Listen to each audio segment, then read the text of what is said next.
On Monday, 2 children were killed in a police pursuit in Palmerston North. The driver, Iha Maxwell, aged 15, and his passenger, Meadow James, aged 12. 2 Saturdays ago, 15-year-old Bailey Patmore was killed in a police pursuit near Wellington. Last October, 15-year-old Morocco Tai was killed in a police pursuit in Auckland. Last night we looked at the issue and received a huge amount of feedback. Some of you asking why the kids don't just stop. Some of you asking why the police don't just stop. Most of you confident that one or other of those things would be an effective solution. Well, police pursuit guidelines are being reviewed, but what of the kids themselves? Who are they? Why do they drive like that? And how do we persuade them to stop? I wish I had the answers to that. Kelly's son Bailey was killed 2 Saturdays ago. He was in the boot of a stolen car that was pursued from central Wellington to just south of Tawa. 15 years old, Bailey died at the scene. For Bailey, you know, he was a child with high learning needs. He had a lot of health problems that we got help for, and I don't know, you know, he came from a loving home, you know, he's got a huge family and he was loved more than anything, and he always will be. It was just unfortunate that he got in with the wrong crowd. He was easily led astray. There were 6 of them in the car in total. A week and a half on, Kelly views some of that group as a kind of fatal attraction. You know,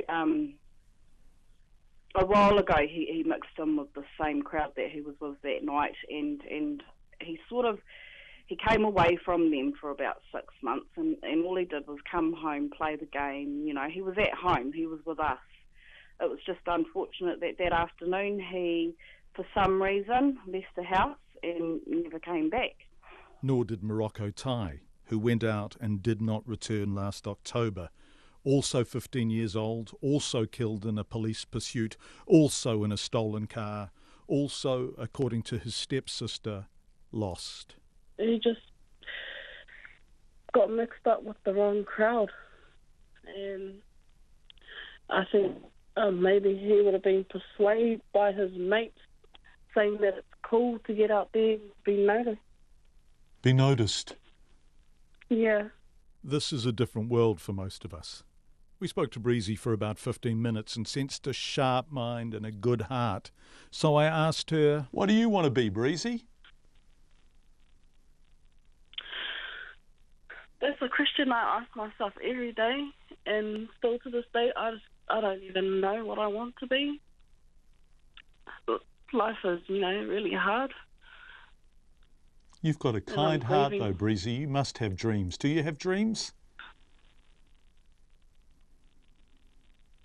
No. Not at this point. Mr. Campbell, mate. Children with no dreams don't approach life from positions of strength. They find strength where they can. As a young man I met last year told me. What's your first name? Josh. Josh, it's really nice to meet you, Josh. Yeah.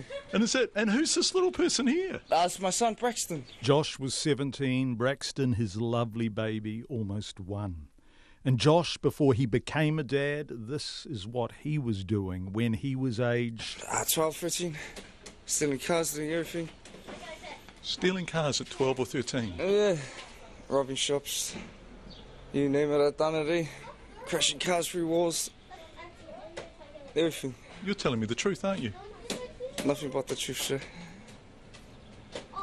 Why did you do that, Josh?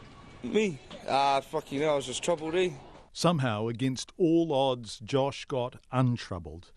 But Morocco Tai didn't live long enough for that to happen. And like Bailey, who fell in with the wrong crowd, Morocco started hanging with people with as little to lose as him.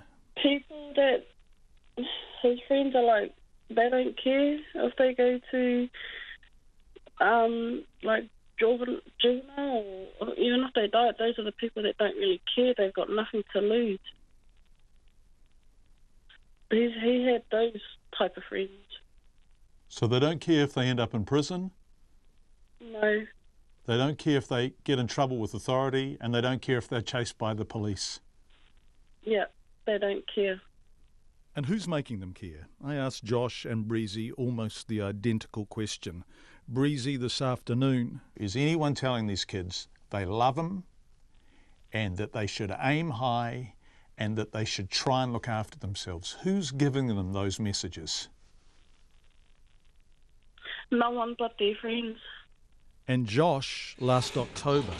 Did anyone encourage you? Did anyone tell you you were a good boy growing up? Did anyone give you a sense of possibility? Did anyone tell you to aim high? Any of that kind of stuff? All our teachers hate us, see, because we influence the others to be bad too.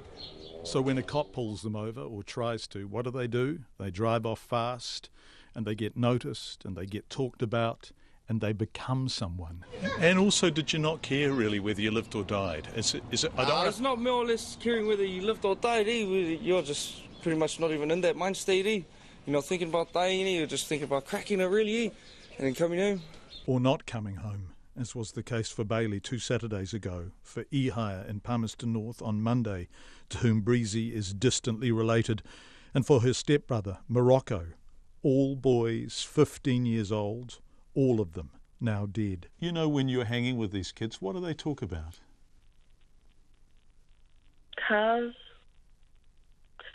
drugs, liquor, want to go and do shops. What's that? What was that you said?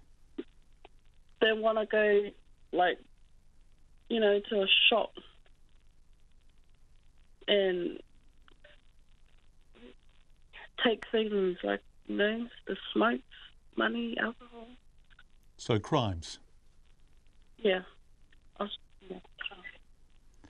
And how young are they when they start having those conversations? 12.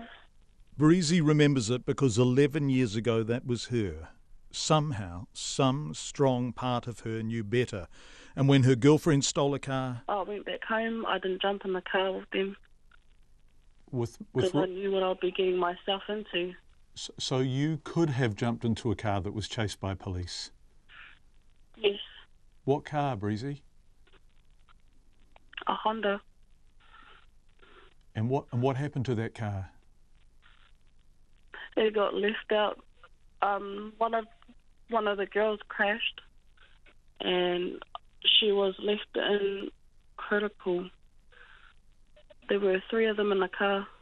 I was meant to be the 4th, but I never jumped in.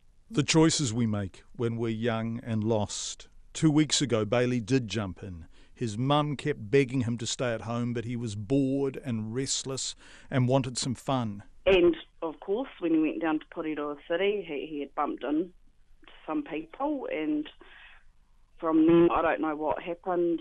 I'm not even going to try and piece it together. I'm still trying to process the whole thing, but I do know that I have to accept what's happened in order for me to try and move on from this. Kelly says Bailey was loved. He came from a loving home, he's got a huge family and he was loved more than anything, and he always will be. Breezy says they're all so young, just acting like they're not. It's make-believe. It's truth or dare. It's cops and robbers. For real. It's just, I don't know, probably to be better than everyone else, get noticed, show his friends that he can do it. Are they scared of dying, Breezy, these kids, these 15-year-old boys that you've known, 2 of whom you've known who've died in police pursuits? Are they scared of dying?